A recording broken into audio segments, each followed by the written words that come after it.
올해 2024년 파리 올림픽이라는 큰 시합이 경기들이 맞춰졌습니다.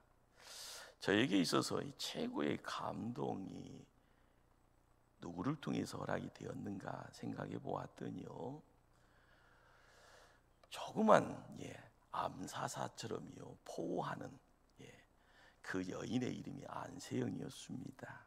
배드민턴 금메달을 땄던 그런 시간이었던 것 같습니다.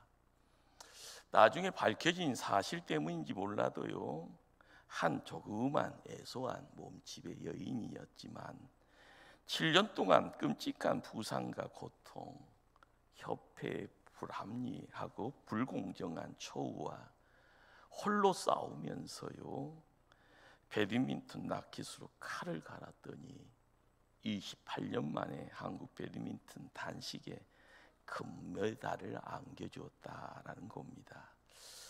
그녀만의 잔치였던 것 같습니다. 이제는 세계 누구하고도 맞붙어도요 별로 기가 죽지 않을 것 같습니다. 그의 실력은 세계에서 독보적인 수준까지 올라 있는 것 같습니다. 우리의 신앙도 마찬가지입니다. 큰 고난과 환난, 그렇지만 내 믿음이 애소한 것처럼 보이지만 누군가 도와줌이 없다 할지언정 묵묵히 그 파고를 넘어가며 나도 모르게요 실력이 물씬 자라는 그러한 내용들. 큰 시험 이기고 나면 작은 시험 정도는 가볍게 갖고 놀 수 있는 듯한 그런 느낌.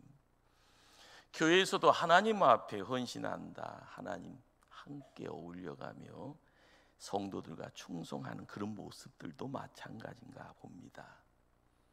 하나님 앞에 끔찍하게, 그렇지만 헌신을 한번 하고 나아지면은요 사람의 그릇이요 전혀 색달라지는, 커져가는 모습입니다. 오늘 본문은요 어떻게 보면은 우리에게 그림 한 장을 이렇게 보여줍니다. 씨름 한판 한 장면입니다. 본문에 나타나는 애굽이라는 이 남정네, 하나님과 씨름하여 이겼다라고 합니다. 이제는 야곱이 누구에게도 무엇과도 씨름해도 이길 수 있는 실력자가 되어 있습니다. 씨름해도요 이런 씨름 한번 해보고 싶지 않습니까? 일찍이 야곱이라는 그 남자는요 형을 속입니다. 장자의 명분, 장자권을 빼앗습니다. 눈이 점점 시력을 상실해져가는 아버지를 속여서 축복, 하나님의 축복을 가로챕니다. 집안에 난리가 나서요 이래저래 이유 때문에 하란 땅에 있는 애삼촌 나반의 집으로 발걸음을 옮기는데 시간 지나는데요 20년이 쑥 지나가 버린 겁니다. 거기서 아리따운 한 여인을 얻기 위해서요 14년입니다. 가정 이루고 나서 이제 조금 뭐 좀 해보겠다 생각하니 재물을 얻기 위해서 보낸 시간이 6년입니다. 처가살이죠. 열심으로 머슴 생활을 하게 됩니다. 이제 어느 정도 안정이 되어졌다 생각하니 그리던 고향으로 발걸음을 옮기게 됩니다. 한 개인이 품고 있는 걱정, 두려움이 하나 있습니다. 형 에서를 만날 때 에서의 복수가 들었기만 합니다. 깨를 부립니다. 그러기에 형 에서에게요 선물을요 보냅니다. 어떻게 보면은요 선물이 아닌 뇌물이죠. 자기 목숨 유지하기 위한. 어떤 내용이요 보내졌는가? 본문 13절로 15절에 그 내용이 기록이 되어 있습니다. 형 에서를 위하여 예물을 택하니 암염소가 200이요 순염소가 20이요 암양이 200이요 순양이 20이요 전나는 낙타 30가 그 새끼요 암소가 40이요 항소가 10이요 암나귀가 20이요 그 새끼 나귀가 10이라. 선물 목록을 이렇게 산찬히 보는 가운데요, 조금 기묘한 것이 있습니다. 암소가, 암놈이 많습니다. 이 암놈이 많다라는 것은요, 의미적인 것이 옛날에도 제산 증식이 순놈보다 암놈이 필요하지요. 그러기에 보내지는 이 선물을 목록은요, 어떻게 보면 진짜 좋은 내용들로 가득 채운 겁니다. 그래도 불안해합니다. 그래서 가족과 재산을요 3분대로 나눕니다. 1소대는 하녀의 첩이죠. 첩의 자식들과 재산을, 2소대는 레아의 자식과 그 재산을, 마지막 끝자락의 3소대는요 사랑하는 여인 라헬과 그 자식 재산을, 그리고 자신은 매 끝자리 꽁지에요 섭니다. 여차하면은요 모든 걸 다 버리고 도망치려고요 멀리 떨어져 투덜투덜거리면서 따라오는 듯한 모습입니다. 우리는 그 그림 속에서요 한 가지 이제 느낌이 찾아오잖아요. 20년 고생하고 어떻게 보면은 가문을 이뤄 나가는 그 모습 속에서 또한 큰 재물을 거느리면서 발걸음 옮겨오면서도요 그 기질이 안 바뀐 겁니다. 졸장부 기질입니다. 지질이 못난 모습이죠. 진정 사내라면은요 본인이 제일 앞장서겠다라고 나 따르라라고 큰 소리 쳐야 되는데 말입니다. 이런 남편입니다. 이런 아버지입니다. 어찌 믿고 따를 수 있겠습니까? 실상은요 어떻게 보면 상처받을 수도 있는 모습입니다. 그러나 두려움에 사로잡혀 있는 야곱은 당당히 앞으로 나서지 못합니다.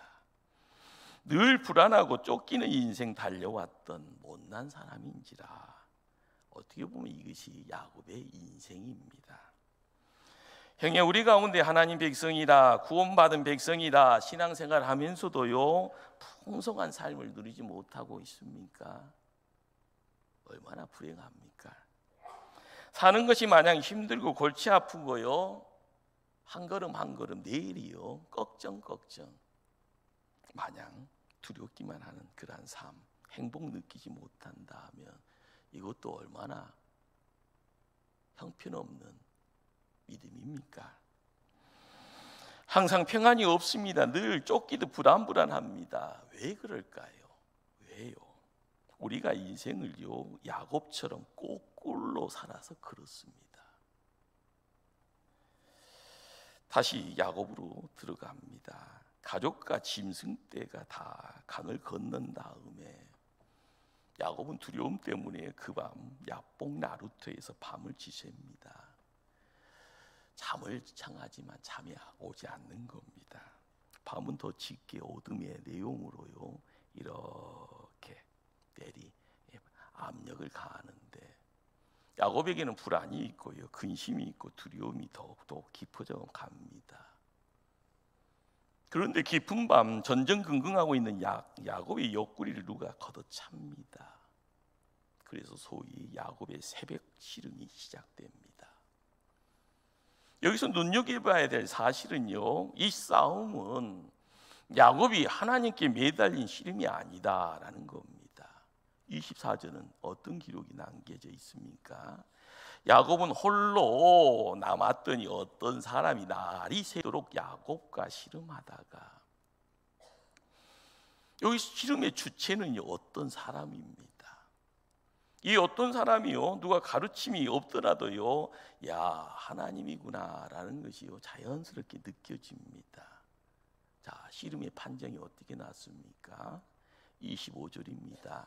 자기가 야곱을 이기지 못함을 보고, 무슨 얘기입니까? 지금 야곱이 하나님 붙들고 철야기도 하는 것 아닙니다. 오히려 하나님이 야곱에게 뭔가를 요구할 것이 있어서 찾아오셨다라는 겁니다. 전혀 그런 생각 안 해보셨나요?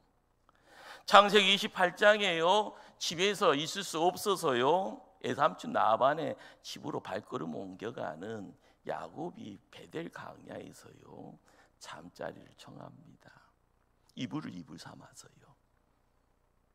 큰 돌을 베개 삼아서 잠을 청하는데 그 꿈자리에서요 하나님이 찾아 임재하십니다. 하늘의 사닥다리가 내려와서요 천사가 오르락 내리락 하지요.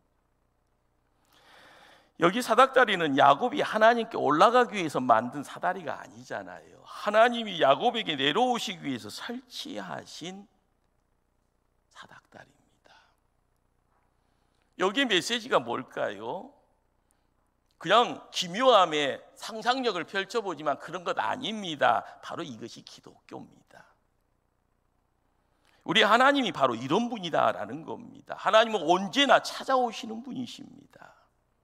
오셔서 우리의 삶을요 주관하시기를 원합니다. 그분이 오늘도 내 인생에 지질이 궁상 떨고 있어도요 오갈 데 없어서 스스로 감옥 생활하고 있는 그런 인생이라고 할지언정 찾아오십니다. 그리고 간섭하시려고 하고요 모든 사건 속에서 하나님이 하나님이다라는 것을요 보여주시기를 원하는 겁니다. 하나님이 이렇게 찾아오시는 이 상황을요 본문 24절은 이런 힌트로 이야기해 주죠. 야곱은 홀로 남았더니. 결과적으로 아무도 없습니다. 홀로 남아있는 정말 고독 느껴지는 그 시간입니다. 그런데 그 시간에 하나님이 찾아오신 겁니다. 그러면서 그 하나님이요 야곱의 인생에 간섭하시고자 손을 내밀고 있는 겁니다. 우리는 너무나 많은 사람들 속에서 파묻혀 살아가네요. 그러면서요 박수 갈채를 받기 위해서 열심히 냅니다. 시간 쪼개가면서요. 그러다 보니까 탈진하잖아요. 속에 있는 것이요 태워져 있는 가운데 태울 곳이 없으니 번아웃되어 버리는 그런 모습입니다. 그래도 앞만 보고 달리려고 합니다. 우리는 경쟁이라는 것 때문에요 가면 뒤집어 쓰고 살아갑니다. 폼 잡아야 되잖아요. 허세 부려야 되잖아요. 아빠도 아픈 척하지 않습니다. 나를 통하여서요 나보다 두세 배 더 큰 가장된 모습 드러내기를 원합니다. 이런 모습은요 나의 참된 모습 아니잖아요. 포장돼 있고 위장된 모습입니다. 거짓된 나의 모습입니다. 그래서 하나님은 야곱을 만나시기 전에 야곱을 홀로 남게 하신 겁니다. 하나님이 털었을까요? 야곱이 털었을까요? 혹을 털게 만듭니다. 홀로 있다 보니 그 정막 속에서요 흘러가는 그 시간 속에서 내게 묶여 있었던 것들이 먼지처럼요 때처럼 벗겨지고요 털려집니다. 그리고 인간의 실체가 무엇인가라는 것 발견하지요. 내가 야곱이다. 이 모습이 야곱이다. 거기에 하나님이 모습을 드러냅니다. 이 말씀을 조금 더불어서 여러분의 설명을요 첨가하려고 합니다. 신약시대에 누가복음에 예수님이 오셔서 우리에게 아름다운 그림으로 비유를 해주시는데 탕자 이야기입니다. 아버지 돌아가시기 전에 유산 주세요 해서 그것을 저매고 세상으로 나갑니다. 돈 많으니까요 벌레떼가 끼듯이요 친구들이 내가 친구할란다 함께합니다. 자신을 보지 못하는 상황이잖아요. 아버지를 기억할 필요도 없습니다. 그런데 시간 지나다 보니까요 그 많던 재산이 다 사라져 버립니다. 누가복음 15장 14절은요 그 상황을 다 없앤 후라라고 이야기합니다. 재물 없으니 친구도 없어집니다. 자, 이어지는 17절에 무슨 말씀을 기록했는가? 이에 스스로 돌이켜 무슨 말일까요? 스스로 돌이켜 제정신 돌아왔다라는 말입니다. 자기가 있는 곳이요 사람 사는 동네가 아닙니다. 돼지 굴입니다. 먹을 것 없으니까 돼지 먹이 주워머리에 입을 대고 있습니다. 그리고 나서 자신을 살피게 됩니다. 그리고 자신을 발견하니 그리고 나서 아버지를 찾게 됩니다. 힘없이요 집을 향하여 달려옵니다. 아버지 기다리면서요 아버지가 탕자를 이렇게 껴안고 함께 할 때 탕자는 펑펑 눈물을 쏟게 됩니다. 야곱이 벗겨지는 이 자리를요, 우리는 야복강 나루터라고 합니다. 야복이라라는 말은요, 비운다, 텅텅 털어버린다, 쏟아버린다라는 뜻입니다. 야복 나루터는 지금까지 쌓아왔던 자기 인생을 철저히 비우는 장소입니다. 왜요? 벗어야 입을 수 있잖아요. 비워야 새로운 걸 채울 수 있잖아요. 우리는 교회에 모여있는 우리를 세례교인이라고 하면 성찬의 자리로 찾아갈 자격이 있다고 합니다. 세례식이 어떤 자리인가요? 내가 죽는 자리고요, 내가 죽을 때 하나님 나를 다시 이렇게 세웁니다. 우리는 세례라라는 이 내용이요, 침례라라는 강을 통하여서 이루어질 때 내가 죽을 때 하나님 다시 나를 일으켜 세워주셨다. 그것이 구원 백성입니다. 내 힘으로 구원받은 것이 아니라 나는 못났지만 하나님은 크신 사랑으로 나를 사랑하시기에 구원해 주셨다라는 겁니다. 그러기에 우리가 알아야 될 것은요, 이 시대의 교회가 야복강 나루터입니다. 다른 곳이 아니 이곳에서 내 자신을 비워야 합니다. 하나님 앞에서요, 나의 품새 허접하잖아요. 나의 허장성세 바람 불면은요, 먼지처럼요 사라질 거잖아요. 내가 덕지역지 여러 장에 가면 아무리요 감 나간다 할지언정 소용없습니다. 가면 벗어야 합니다. 이제껏 살아오면서 열심이다라고 이야기했지만 헛된 욕망이었습니다. 이곳에서 다 내려놓아야 합니다. 그래야만이 하나님 만날 수 있습니다. 하나님 앞에 단독자로 서 있는 그 자리는요, 하나님을 직시하는 자리입니다. 어떨 때는 매맞을 수도 있지만은요, 부족함에 매맞을 각오할 때 탕자를 깨안는 아버지의 모습처럼 나를 품는 하나님, 나의 하나님을 만나게 됩니다. 하나님께서 홀로 남아있는 야곱에게 싸움을 걸어오시네요. 그 싸움의 시간이 밤새도록 계속 진행됩니다. 여러분, 새벽녘에 하나님이 손을 들어서 야곱의 한도뼈를 칩니다. 한도뼈라는 것은요, 인간의 상체와 하체를 연결된 하는 뼈입니다. 히프 조인트라고 이야기를 한다고 하네요. 인체 중에서 가장 강한 뼈입니다. 이것 때문에 우리가 직립합니다. 이것 때문에 우리가 뛰어다닐 수 있고요, 이것 때문에 힘을 받아서 수영도 하고 등산도 하고요, 마음껏 먼 일을 할 수가 있습니다. 하나님께서 이 한도뼈를 내리치시자 야곱은 그 자리에서 쓰러지고 맙니다. 하나님께서 왜 야곱에게 힘을 쓸 수 있는 이 마지막 자리를 치셨을까? 곰곰이 생각해 보실까요? 야곱의 이제까지 삶의 모습이 그랬습니다. 나는 내 힘대로, 내 재주대로, 내 꾀대로 뭐든지 할 수 있다라는 겁니다. 둘째로 태어나 장자가 되었네요. 아버지의 축복을 가로챘습니다. 맨손으로요, 미인 아내를 얻었습니다. 애삼촌과 머리싸움을 하는 가운데 재산과 명예를 얻었습니다. 이제껏 승리하는 삶의 연속처럼 보이잖아요. 내가 마음 먹으면 안 되는 일이요, 뭔 일이냐. 내가 무슨 수를 쓰기만 하면 나는 끝까지 가면 내 목적 다 이루었다.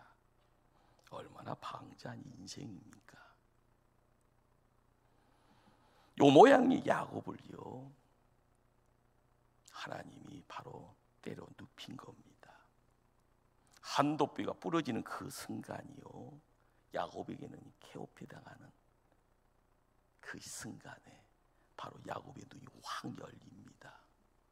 이제는 내 인생 끝났구나. 그렇지만 그 끝남의 자리에 눈이 열리고 귀가 열릴 때요, 하나님을 보게 됩니다. 내 하나님입니다. 우리의 주변을 한번 보십시다. 코로나 때 힘들었고, 그리고 코로나 이후엔 더 힘든 세상 살아갑니다. 그런데도요, 건강에 자신이 있다고요 떵떵거리다가 지금은 방탕함의 내용에 병상에 누워 있는 분들도 있습니다. 돈이 있다고요 마음껏 베푼다고 하면서 사람 데리고 다녔던 그 사람이 사업에 실패하며 쓴잔의 자리에 모든 것이 사라져버리며 남에게 쫓김을 당하는 그런 사람도 있습니다. 능력이 있다고요 떵떵거리며 나에게 투자해라 그렇지만 한순간에요 투자했던 사람들이요 독수리 눈을 가지고 뒤쫓는 가운데 내가 이렇게 못났나 하면서 한계를 느끼는 분도 있습니다.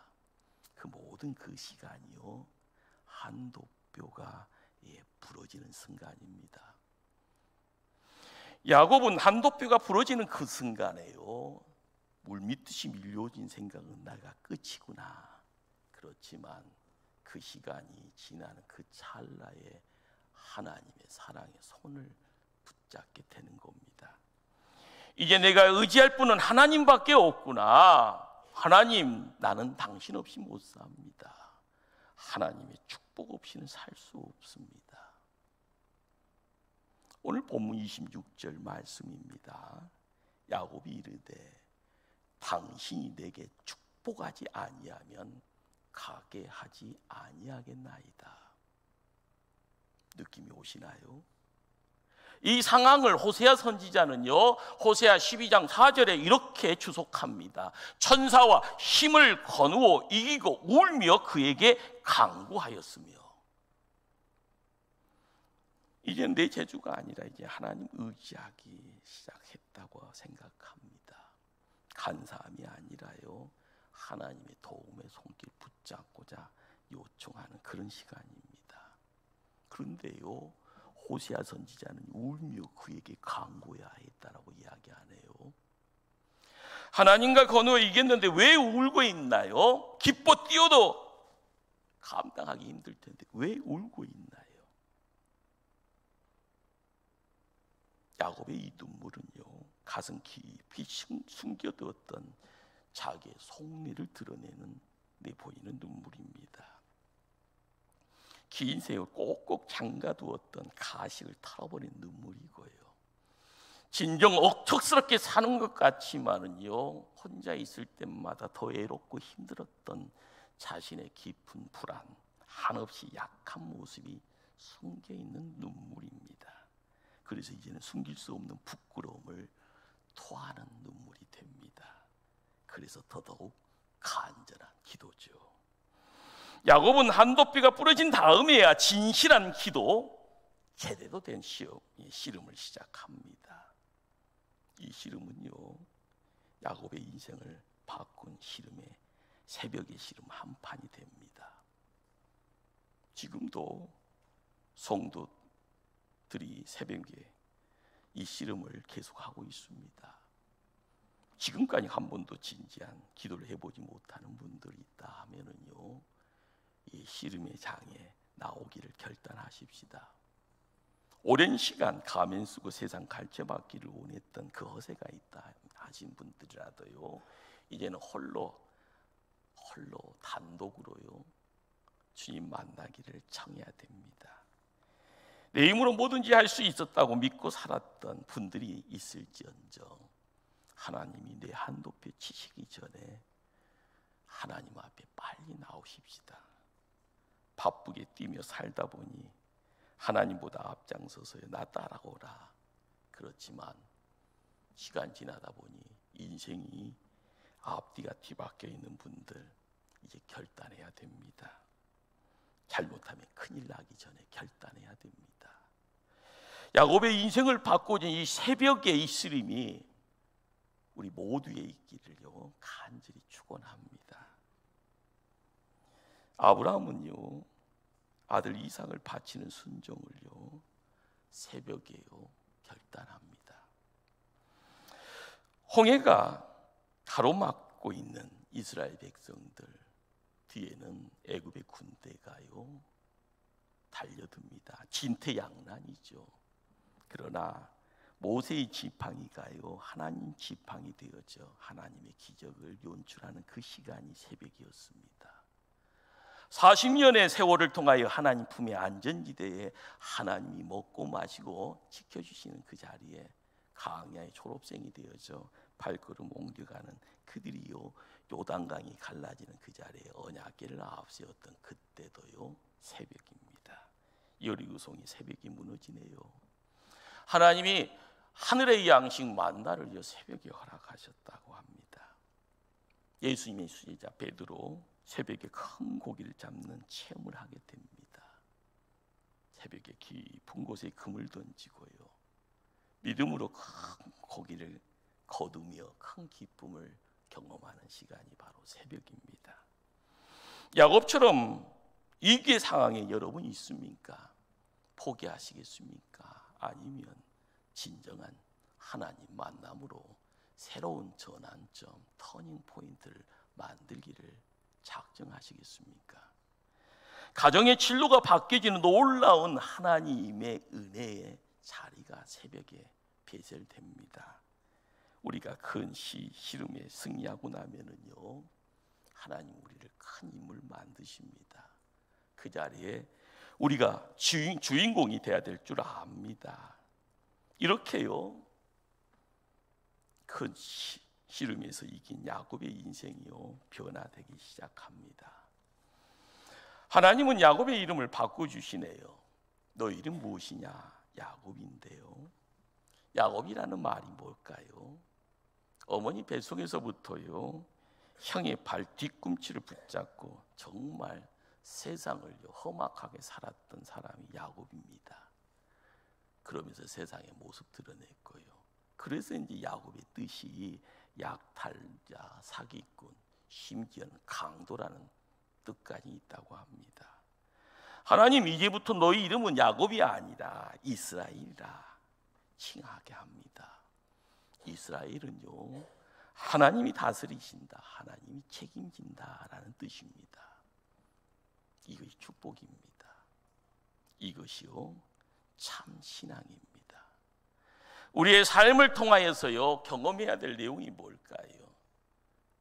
강건도 불구경하듯이요, 남의 이야기 들어서요, 풍무로 들어서 이것 아닙니다.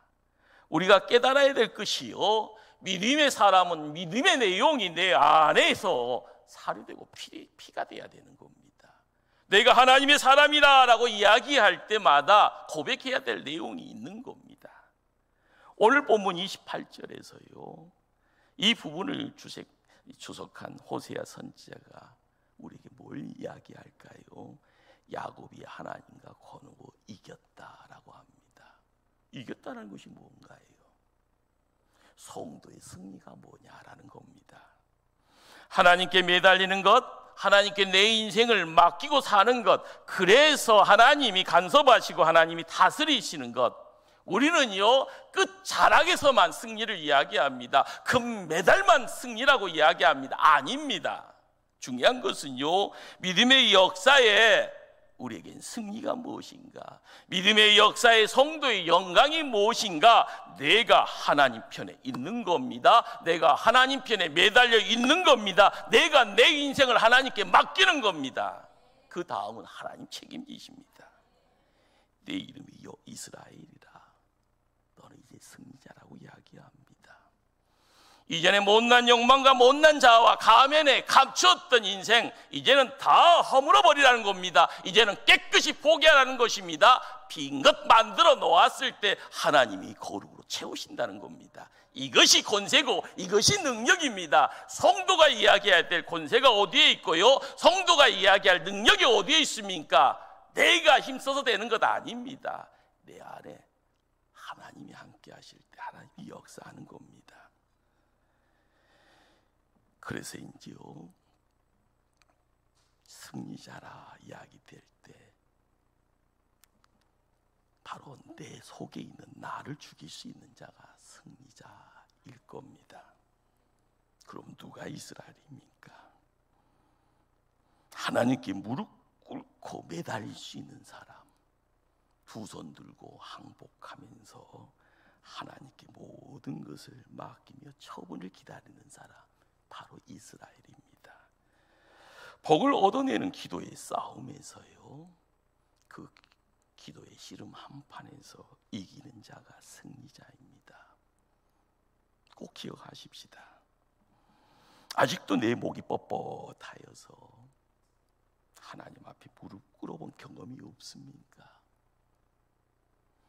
나는 내가 원하는 대로 모든 것을 할 수 있고 나는 내 주먹 믿고 내 돈 믿고 살아왔다고 생각하시는 분 계십니까? 바로 그런 사람이 바로 오늘 야곱이고요, 바로 실패자입니다. 그러나 하나님의 은혜 때문에 두 손 들었습니다. 하나님의 그 전능하심 때문에 무릎 꿇었습니다. 하나님께 내게 다 맡기겠나이다. 그래서 하나님의 음성 듣기를 사모합니다. 바로 그가 이스라엘이고요, 바로 그가 바로 승리자입니다. 우리의 영안이 확 열려지기를 원합니다. 이스라엘, 그런 새벽에 씨름에서 기도로 이긴 사람입니다. 긴 밤에 시합이 끝났습니다.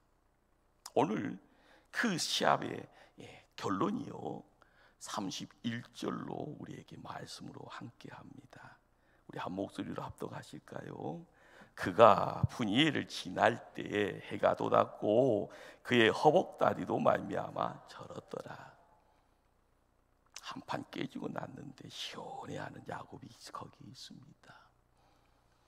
눈은 퉁퉁 부어있는 것처럼 보이는데요, 눈빛은요 썩은 동태 눈이 아니라요 활기찬 눈빛이 거기 있습니다. 몸은요 쩔뚝쩔뚝, 그렇죠, 신체 지체 장애자가 되어져 있지만은요 입은 열려 있습니다. 하나님 감사합니다. 내 못난 자 깨트려 주셔서 감사합니다. 찬송하는 입이 거기 있습니다. 이제는 마음껏 하나님 나를 빚어서 쓰십시오. 절뚝절뚝거리는 야곱이 하나님을 지금 찬양하고 있습니다. 분이엘, 하나님이 얼굴이란 뜻이네요. 이전의 태양도 빛을 따뜻함을 전하며 생명을요 지켜가고 연장시키고 풍성을 만들어 갔던 그 햇살. 그런데요 이제 내가 깨지고 참 하나님 만나 은혜 체험하였더니 어제 떠올랐던 그 햇살의 그 태양, 똑같은 태양이지만 오늘 떠오르는 그 태양은 하나님의 얼굴이라 말합니다. 하나님 내 한도표 잘 치셨네요. 야곱은 이제 한평생요 절뚝거릴 때마다요 약복강 나루트에서 만났던 그 하나님 의식하고 걸음걸음 옮겼을 겁니다. 일찍이 어거스틴이 이런 말을 했다고 합니다. 위풍당당하게 불의의 길을 걸어가는 것보다 쩔뚝거리며 의의 길을 걸어가는 것이 축복이다. 어거스틴의 이 한마디의 말 속에는요 하나님 붙잡고 살아가는 의인의 목소리가 함께합니다. 부탁입니다. 하나님이 나를 홀로 남도록 강권하기 전에 하나님과 함께 동행하는 성도가 되십시다. 하나님이 내 한도표를 치시기 전에 하나님께 매달리면서요 이 땅에 살면서 승리하는 성도가 되십시다. 하나님이 해초리 들기 전에요 내가 하나님 기쁘게 하는 삶 살며 하나님 나라 건설하는 정말 든든한 일꾼 되기를요 소망하십시다. 바로 그것이요 하늘의 지혜를 담아가는 사람인 겁니다. 당신이 새벽 씨름에서 승리하고 일어섰을 때 분이엘의 아침 햇살은요 환하게 웃어가며 비춰왔다는 겁니다. 분명 태양입니다. 어제의 그 태양이 아니네요. 그 햇살 속에요 하나님의 얼굴, 그 얼굴이 나와 함께함을 경험하는 그 하나님 때문에 기뻐하며 오늘의 하루의 시간을 또 일주일의 삶으로 우리를 담대하게 이끌어 가십니다. 그 하나님 붙잡고 승리하시기를 간절히 주님 이름으로 축원합니다. 기도하십니다.